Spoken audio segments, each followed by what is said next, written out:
Hi, this is a quick video on how to download and run OpenSees. First, I'm going to give you a step-by-step instructions, and then I will show you a demonstration. Also, a little trick on what I'd like to do to run OpenSees. So the first thing you need to do is you need to download the program, and then, of course, you need to run it.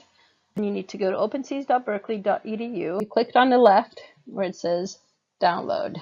This page is going to tell you what version of OpenSees is there. There's often updates. And the first thing that you need to do if you don't have a registration, register your email.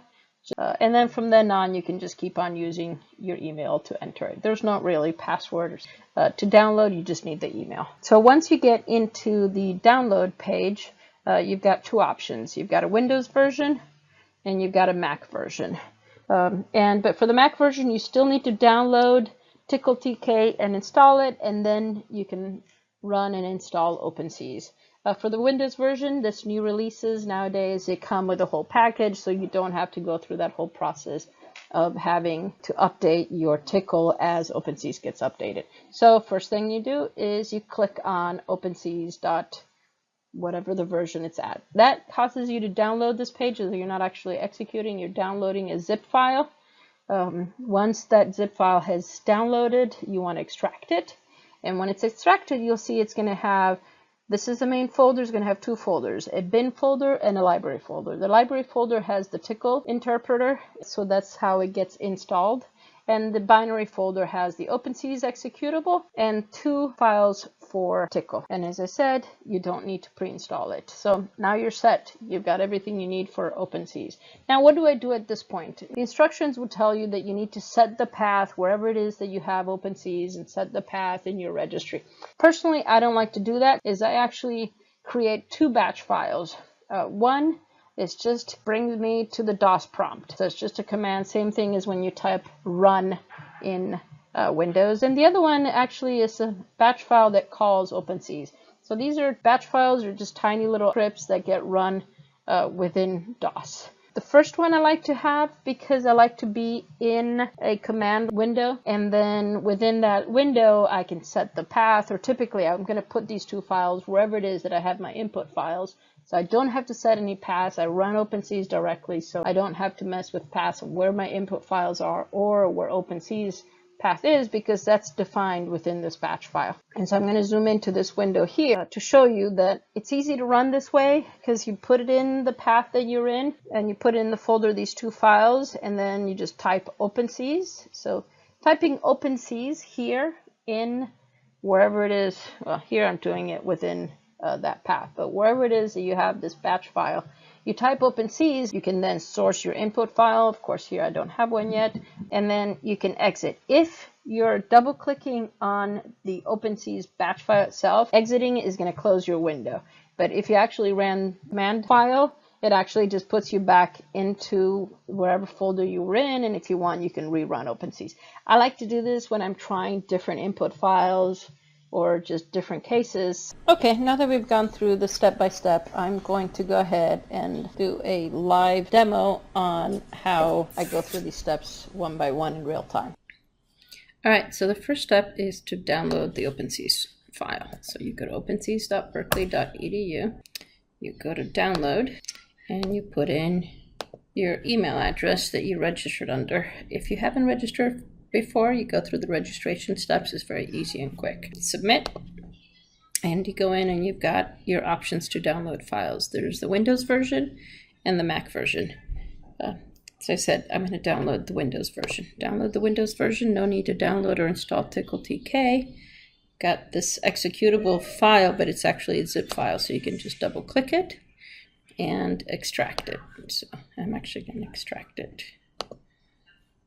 And I'm actually going to extract it to my OpenSees folder.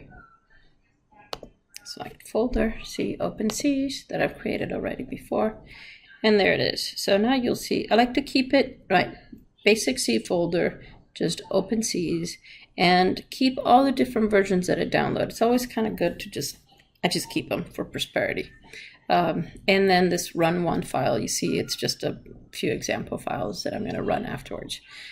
So what I like to do is you go in, you find the two folders. The library folder has the TickleTK program, and the binary folder has the two DLL files for TickleTK and the OpenSees executable. So instead of carrying this OpenSees executable with me and having to specify the path, what I like to do is create two new files, text files, and they're actually going to be cmd.bat. What this does is, yes, I'm going to say yes, change it, because a batch file is an executable script within DOS. Edit it, don't double click it, because double clicking it makes it actually run. And here I'm going to say cmd. This is exactly the same command as you would do if you're going to start. I think you start and you start typing run, and that's what run does. It opens up a DOS file, but the DOS prompt, see there it is, gets placed in my basic user folder. I don't want to do that. I want to run this file where I have my input files in OpenSees. I have this that just says command. I close it. And so now if I double click it, it opens up a DOS window, and I'm exactly in the path that I want to be in when I double click this file. And what I'm going to do is I'm going to take that file with me. I'm now going to copy this file and paste it. And I'm going to rename it this OpenSees. I like to use the underscore just because that way it'll float to the top of my folder. I'm going to edit this, and I'm going to put in OpenSees, and I'm going to put the path that the executable is in. And so there's the full path /OpenSees. As I download new versions, I'm going to create a new batch file that has this new path, whatever the new path is going to be. And so I close it. And so what I want to show you, the reason I have these two files is if I just type opensees.bat, there it is. I'm in OpenSees, and I'm in the path where I started it. However, if I type exit, so let's say I want to kind of start fresh and rerun the analyses, if I type exit, it closes the whole window. And so I got to go back and double click it. Instead, if I have a command window and I now type underscore OpenSees, I've actually called the batch file, then I can type whatever I want, and I can type exit, and I'm back here. And so if I want to, I can recall it and exit it as many times as I like. So what I'm going to do is I take this file, these two files, and I take them with me, and I put them wherever my input files are. So here's the folder where my input file is. In this folder, I paste the two files that I had. So now, as I said, I can double click OpenSees. I'm straight in OpenSees, but you see I'm in print working directory. I'm in the folder that I want to be in.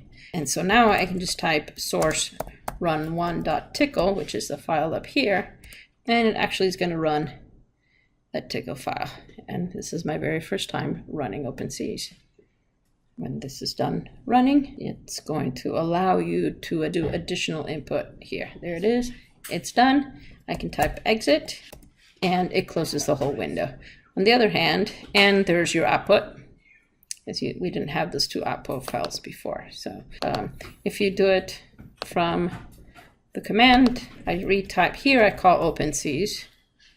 And you can even use your tab and it calls it up. And then you say source run1.tickle.